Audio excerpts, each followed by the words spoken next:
Welcome.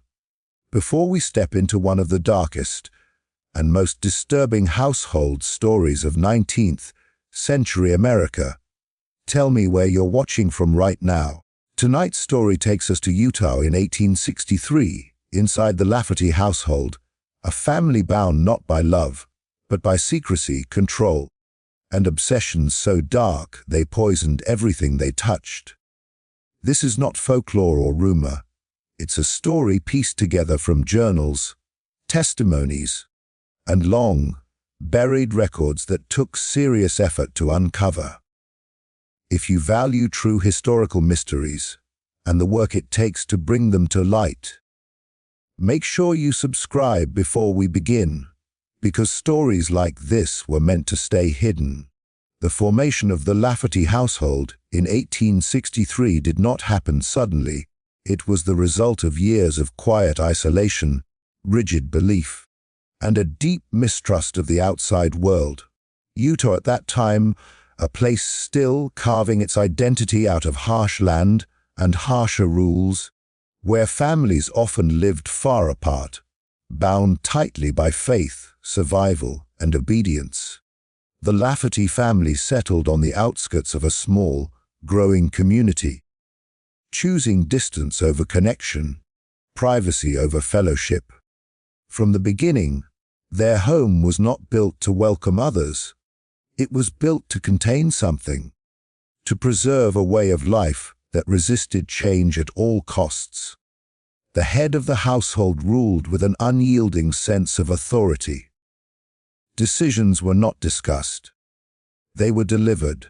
The family operated under a strict hierarchy, where questioning was seen as weakness and curiosity as danger. Children were raised not to explore the world, but to fear it. Education came only through the lens of what the household believed was pure, filtered carefully to remove any ideas that might challenge control. Visitors were rare, and when they did arrive, they were kept at a distance, spoken to politely but watched closely, as though they carried invisible threats. Daily life inside the Lafferty home followed a rigid routine. Meals were eaten in silence or near silence. Work was constant, not only as a means of survival, but as a tool of discipline. Every task had a lesson attached to it: obedience, endurance, sacrifice. The walls of the house seemed to absorb these rules, pressing them back onto those who lived inside. Even laughter felt out of place there, something fleeting and quickly silenced. The household was less a family and more a system, designed to function without emotion interfering. What made the Lafferty household stand out was not just its strictness, but its growing separation from the values of the surrounding community. While neighbors gathered for worship, shared labor, and mutual support, the Laffertys increasingly withdrew. They attended fewer gatherings, citing moral disagreements or spiritual concerns. Over time, their beliefs began to harden into something more extreme: the idea that they alone understood truth, that the outside world was corrupt and dangerous. This belief justified everything that happened within their walls. Children born into the household learned early that love was conditional. Approval came only through obedience, and affection was measured, controlled, almost rationed. Mistakes were not met with guidance, but with correction meant to break resistance rather than teach understanding. Over time, this created an environment where fear replaced trust, and loyalty was enforced rather than earned. Family bonds existed, but they were strained, shaped by pressure instead of warmth. The physical structure of the house mirrored the family itself. Heavy doors, narrow rooms, and few windows made the interior feel closed in, even during daylight. Neighbors later recalled that the house always seemed darker than others, even when the sun was high. Lamps were kept low, curtains drawn. It was as if the family preferred shadows, believing darkness offered protection from outside influence. The home became a world unto itself, a place where rules were rewritten and reality bent to fit belief. As the household grew, so did its internal tension. Strict belief systems, when sealed off from outside balance, often begin to turn inward. Discipline became harsher, expectations more extreme. What began as structure slowly transformed into obsession, an obsession with purity, control, and absolute authority. Yet from the outside, little seemed amiss. The Laffertys worked their land, paid their dues, and avoided trouble. That surface normalcy allowed the household to remain unquestioned for years. What no one outside could see was how the family identity was being shaped, not around shared values, but around fear of collapse. Every rule existed to prevent disobedience. Every boundary existed to stop escape. The household wasn't just protecting belief, it was protecting itself from unraveling. And as time passed, that fear would become the foundation for everything darker that followed. The Lafferty household of 1863 was not born monstrous. It was built, carefully, deliberately, brick by brick, through isolation, control, and the slow erosion of compassion. By the time outsiders would finally begin to notice something was wrong, the structure was already complete. And once a household is built on obsession instead of trust, it doesn't need outside evil to fall apart. It carries the seeds of its own destruction within its walls. As the Lafferty household settled into its rigid structure, the earliest signs of obsession and psychological dominance began to surface quietly, almost invisibly. At first, these behaviors were easy to dismiss as strict discipline or deeply held conviction. In 1863 Utah, many families lived by harsh rules, believing firmness was necessary for survival. But inside the Lafferty home, discipline went beyond structure. It became fixation. Control was no longer just about order. It became about ownership of thought, emotion, and identity. The head of the household developed an intense preoccupation with moral perfection. Every action, no matter how small, was examined for hidden meaning. A misplaced tool, a missed chore, a wrong tone of voice, all were treated not as human error, but as signs of internal corruption. This mindset created an atmosphere where fear replaced understanding. Family members learned that intent mattered less than obedience, and silence was safer than honesty. What made this dominance especially dangerous was how it disguised itself as righteousness. Instructions were framed as protection. Punishments were justified as necessary correction. Over time, this eroded the family's ability to distinguish care from control. Children grew up believing that love was inseparable from suffering, that approval had to be earned through submission. Even adults within the household began to internalize this belief, questioning their own instincts and deferring to authority even when something felt deeply wrong. Language played a powerful role in this transformation. Certain words became forbidden, associated with weakness or rebellion. Questions were redefined as defiance. The household developed its own vocabulary, phrases that reinforced loyalty, guilt, and fear. Outsiders were spoken of as contaminated, morally inferior, or spiritually blind. This constant verbal conditioning narrowed the family's world until there was no room left for alternative perspectives. Gradually, the obsession with control turned inward. Family members were encouraged, and later required, to report one another's mistakes. What began as accountability evolved into surveillance. Privacy disappeared. Even thoughts were considered suspect, judged by expressions, posture, or silence. This created a climate of mutual distrust, where bonds between siblings weakened and alliances shifted based on survival rather than affection. Psychological dominance also revealed itself in the way time was controlled. Rest was discouraged, viewed as laziness or moral weakness. Sleep schedules were rigid, sometimes intentionally disrupted to keep minds compliant and exhausted. Fatigue blurred judgment and increased dependence on authority. When people are tired enough, resistance fades and control becomes effortless. Emotional expression was another target. Anger was punished unless it came from authority. Sadness was framed as ingratitude. Joy was considered dangerous, a distraction from duty. Over time, family members learned to suppress emotion entirely, presenting a calm exterior even when turmoil churned beneath the surface. This emotional numbness made it easier to enforce harsher rules without resistance. One of the most disturbing aspects was how these behaviors intensified slowly. There was no single moment when the household crossed a clear line. Each new rule felt like a small adjustment justified by the last. Each punishment felt harsher, yet still framed as necessary.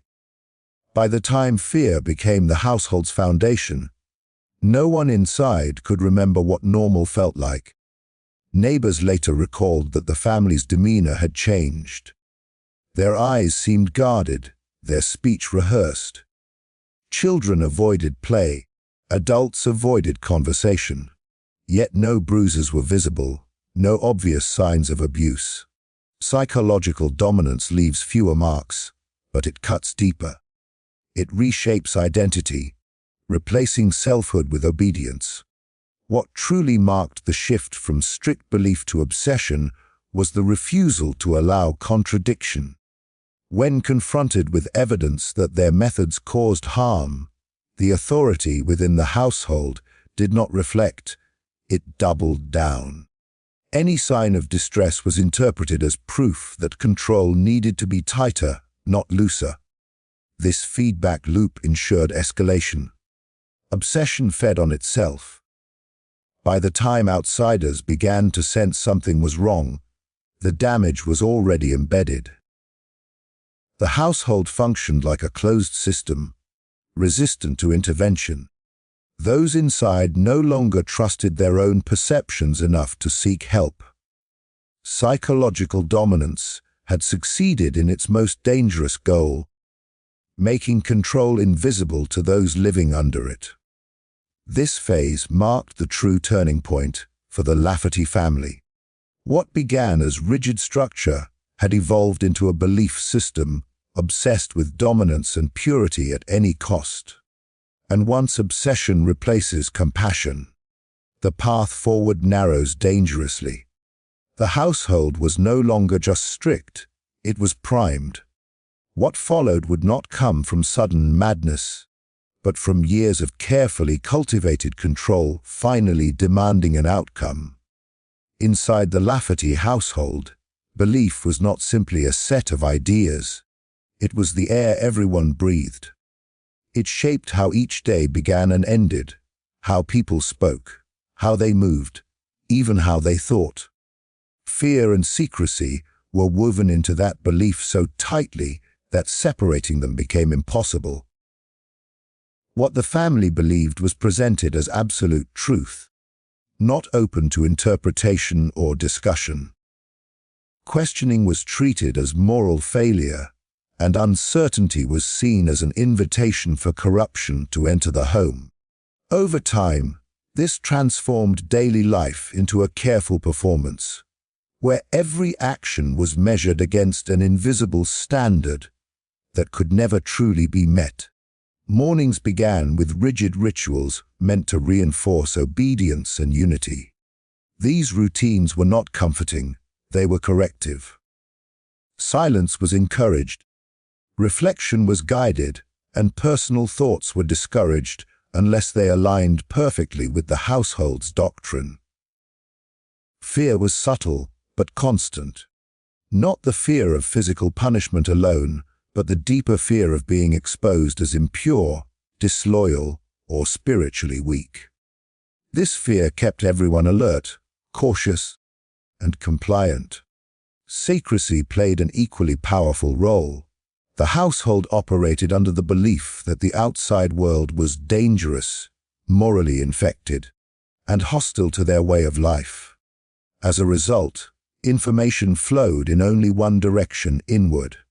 News, ideas, and opinions from beyond the home were filtered, distorted, or entirely blocked. Family members were taught that sharing details of their daily life with outsiders was a betrayal. Even harmless conversation was treated as risky, because it might invite judgment or intervention. This isolation created a distorted sense of normalcy. Practices that would have seemed extreme elsewhere felt ordinary within the household. Harsh discipline, emotional suppression, and constant surveillance were accepted as necessary safeguards. Because there was no external comparison, there was no clear reference point for what was healthy or humane. The family learned to measure right and wrong not by compassion or reason, but by compliance. Fear also governed relationships within the home. Trust between family members eroded as secrecy intensified. People learned to guard their words carefully, unsure who might report a perceived misstep. Conversations became shallow and rehearsed. Genuine emotional connection was replaced with guarded interaction. Even moments of closeness carried risk, because attachment could lead to vulnerability, and vulnerability could lead to punishment. Belief was used to justify this environment. Every restriction was framed as protection. Every act of control was described as love. This reframing was powerful, because it confused harm with care. When suffering was explained as necessary for spiritual growth, it became difficult for anyone inside the household to recognize injustice.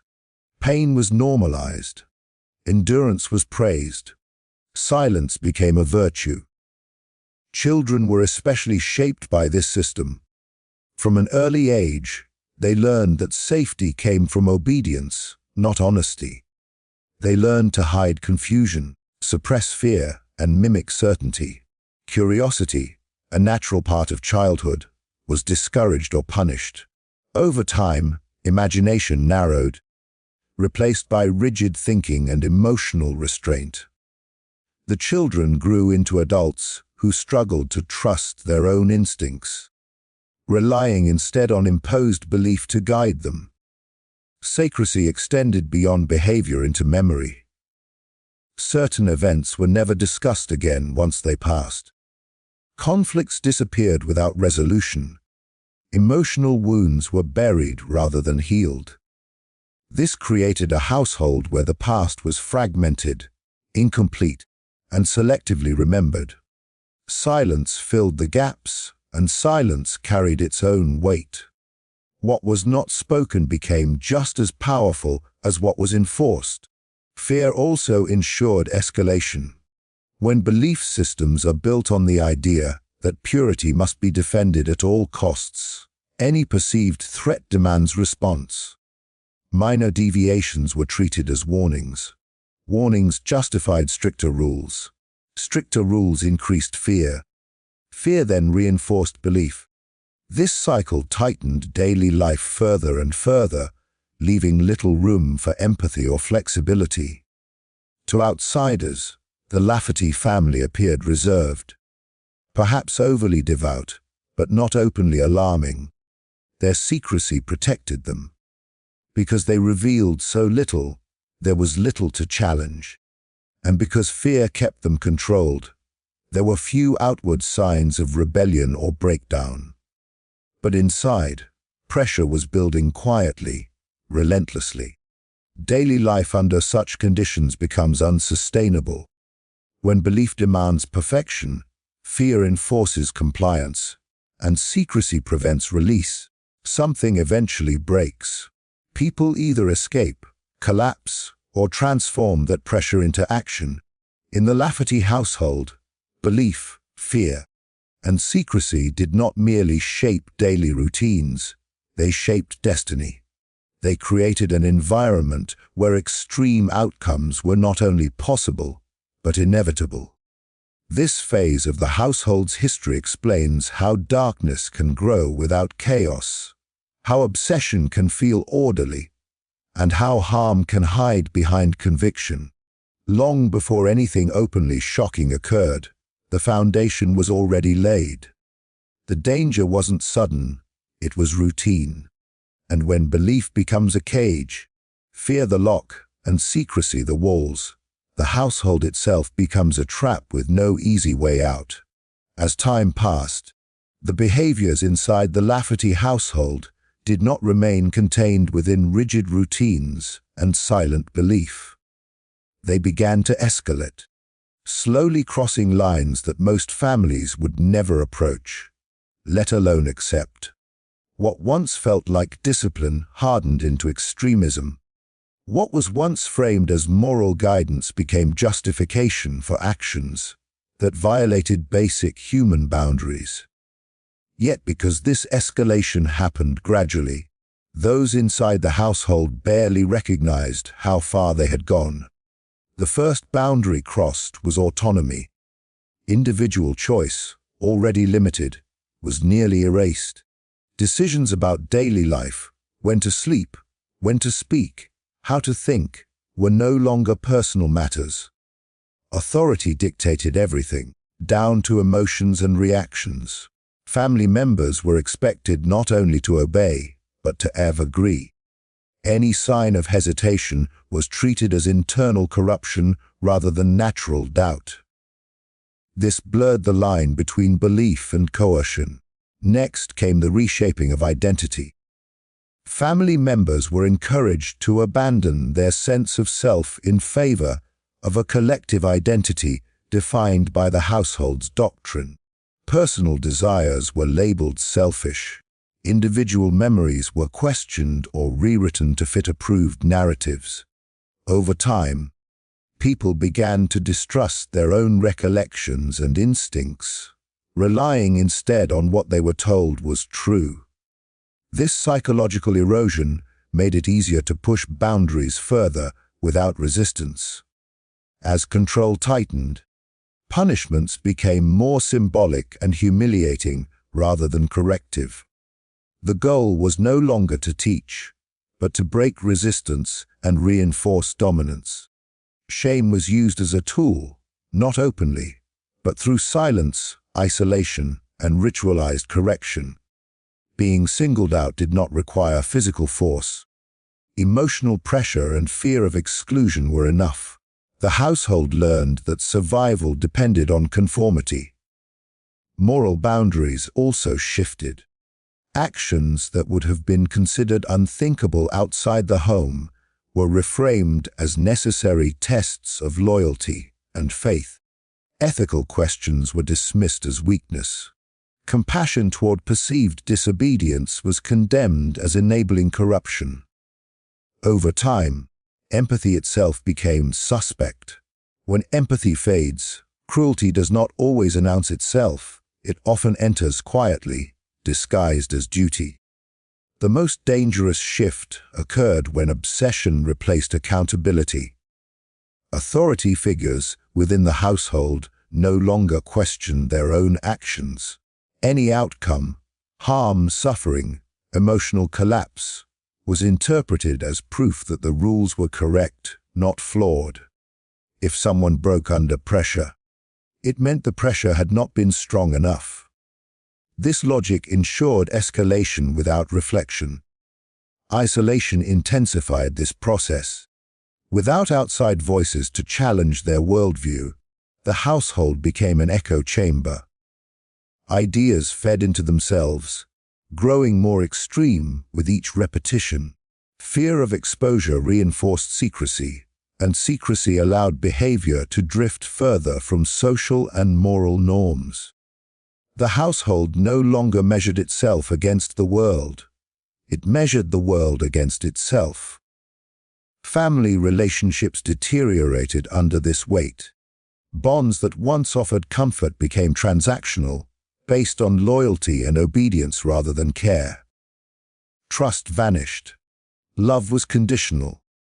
Even moments of kindness were scrutinized for hidden intent.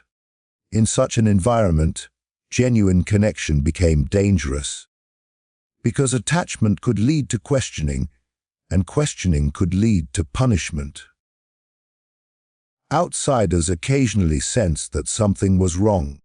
Neighbors noticed withdrawn behavior, unusual patterns, and a growing hostility toward interference. But nothing concrete ever surfaced. The family's secrecy worked, and because the behaviors, though extreme, were hidden behind closed doors and moral language, intervention never came. By this stage, the household was no longer governed by belief alone. It was governed by obsession. Obsession with purity. Obsession with control. Obsession with preventing collapse at any cost. Every boundary crossed made the next one easier to justify. Every silence made wrongdoing feel normal. This escalation set the stage for irreversible consequences. When moral and social boundaries dissolve slowly, people rarely recognize the moment when there is no return. The Lafferty household crossed that threshold not in a single act, but through countless small decisions that compounded over time. By the time the outside world would finally glimpse what was happening, the damage was already done. What makes this phase so unsettling is how ordinary it appeared from the outside, and how destructive it was within. It serves as a reminder that the most dangerous households are not always loud or chaotic.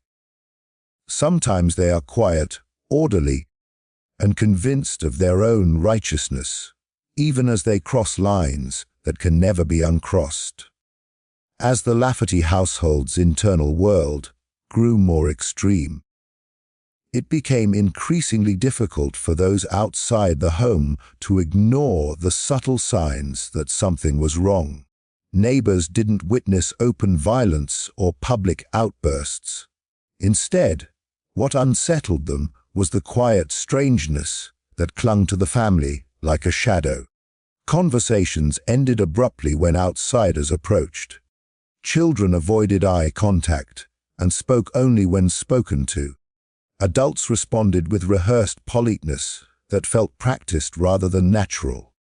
These small details, repeated over time, began to stir unease. Whispers started as they often do in close communities, softly, cautiously. Someone mentioned how rarely the family attended gatherings anymore. Another recalled being turned away from the door under vague excuses. A neighbor noticed that lights in the house stayed on late into the night, yet no movement could be seen through the windows. The house felt occupied, but not alive. People didn't accuse, they wondered. And in places where life is shared closely, wondering is often the first step towards suspicion. What fueled the whispers most was inconsistency. The family preached strict morality, yet avoided moral accountability to the community. They emphasized purity, yet isolated themselves from fellowship. They claimed to fear corruption from the outside, yet appeared increasingly consumed by something internal. This contradiction made people uncomfortable, even if they couldn't articulate why. When belief becomes an excuse for separation rather than connection, it raises quiet alarms. Occasionally, a child would be seen performing tasks far beyond what was considered reasonable. The work itself wasn't shocking, many children worked, but the intensity was. There was no playfulness, no pause, no sign of childhood. The children moved with the stiffness of adults carrying invisible weight. When spoken to, they offered short, guarded answers, as if every word had been pre-approved. This was noticed. It was remembered. Religious leaders also began to take note. The family's withdrawal from communal worship was explained as doctrinal disagreement. But that explanation wore thin over time. Faith leaders attempted gentle outreach, offering visits, conversations, support. These offers were politely declined repeatedly. At first, this was respected. Then it became concerning. Refusal itself is not a crime, but persistent refusal combined with secrecy often invites questions. Rumors took shape slowly, never stated outright. Some said the household had gone too far. Others suggested the family was hiding internal conflict or punishment. No one had proof, only patterns. And patterns, when ignored long enough, grow louder. Still, fear of being wrong or of interfering where one did not belong kept most people silent. One neighbor later recalled that the family seemed to live under constant tension, as if waiting for something inevitable. Their movements were precise. Their interactions were restrained. There was no visible warmth between them, only duty. The house itself seemed to reflect this, closed off, quiet, unwelcoming. It stood as a barrier rather than a home. What made intervention unlikely was the absence of a clear entry point. No cries for help. No visible injuries. No open defiance. The household functioned too smoothly to justify intrusion. In communities where survival depends on mutual respect and restraint, people hesitate to accuse without certainty.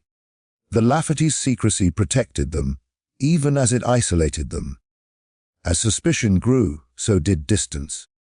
Neighbors stopped asking questions and started keeping records, not on paper, but in memory. They remembered who withdrew first, who changed, who stopped responding like before. They remembered unease. And unease, once rooted, doesn't disappear. Some suspected that the household was being shaped by beliefs that had crossed into dangerous territory. Others believed the issue was control, not faith. But without evidence, suspicion remained just that, suspicion. And so the household continued, unchallenged, allowed to deepen its internal obsessions without interruption. This stage was critical because it marked the moment when the outside world felt something was wrong but failed to act. Not out of cruelty or neglect, but out of uncertainty and fear of misjudgment. It is often in these moments, when warning signs are present but unproven, that the greatest tragedies take root. By the time the suspicions hardened into certainty, it was already too late. The household had sealed itself off too completely. The whispers that once circled quietly would later transform into disbelief and regret. Neighbors would ask themselves what they missed, what they dismissed, what they chose not to see. Keynote 5 is not about accusation, it is about awareness delayed. It shows how darkness does not always hide. Sometimes it simply waits, knowing that hesitation and silence can protect it just as effectively as walls. The Lafferty household was no longer invisible at this point, it was simply unresolved. And unresolved danger, left alone long enough, never fades.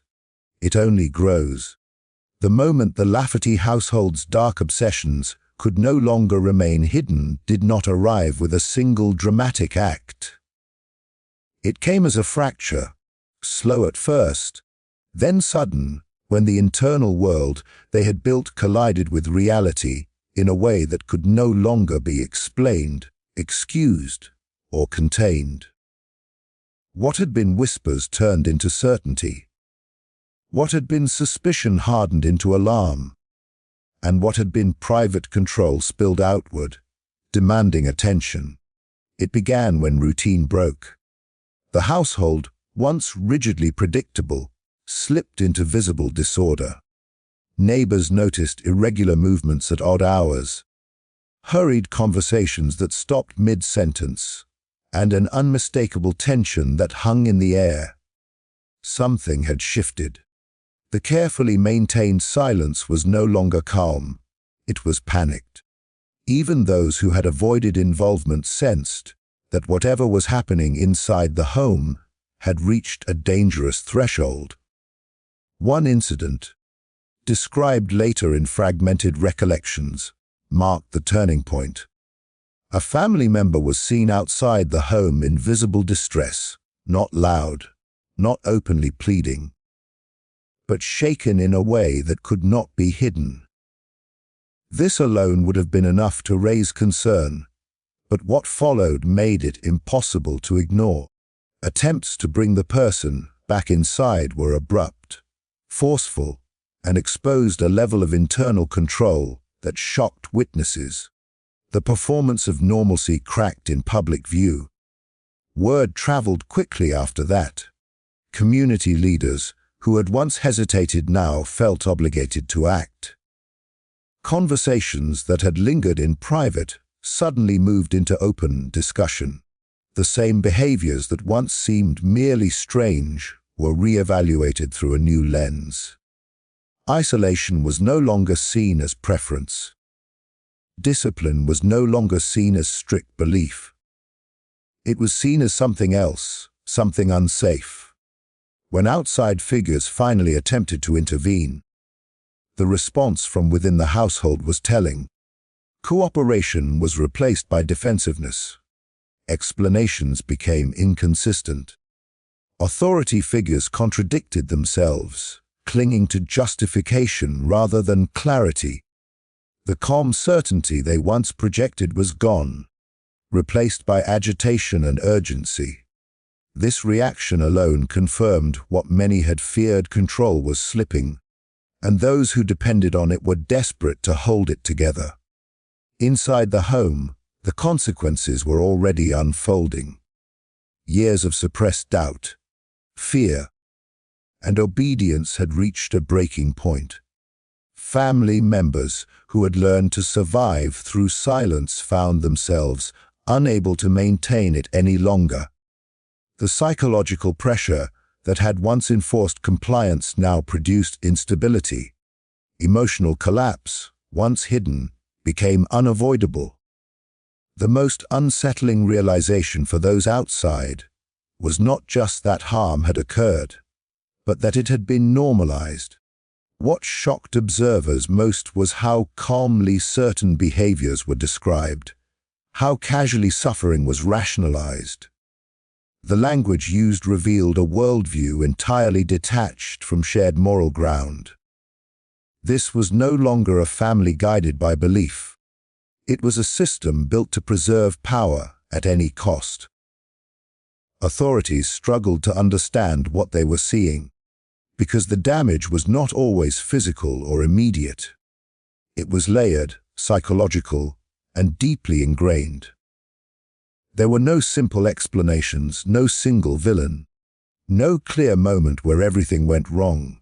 Instead, there was a long chain of decisions made in isolation, reinforced by obsession and protected by silence.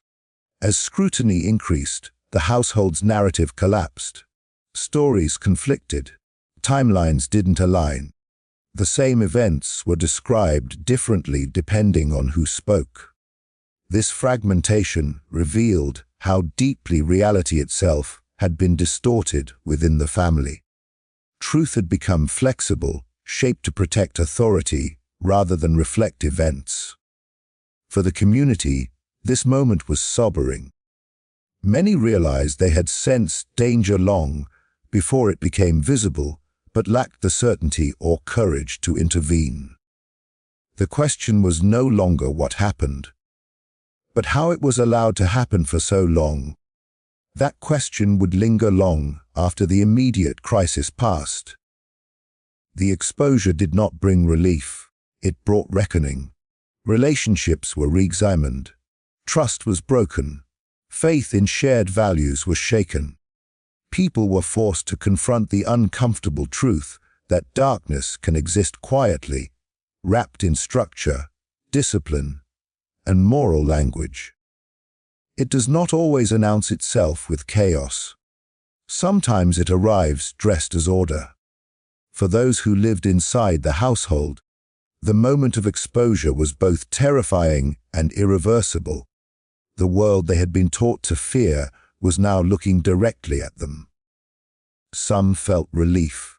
Others felt betrayal. All felt loss of certainty, of identity, of the only reality they had known. Keynote 6 represents the collapse of secrecy. It is the point where obsession meets consequence, where control fails under the weight of its own extremity. It is not a clean ending, nor a satisfying resolution. It is a rupture, one that exposes how far a household can drift when fear replaces compassion and belief becomes justification. This final stage serves as the darkest lesson of the story, not because it reveals shocking acts, but because it reveals how easily boundaries can erode when no one is allowed to question them. The Lafferty household did not fall apart suddenly. It was revealed, and what was revealed could no longer be denied, forgotten, or hidden again.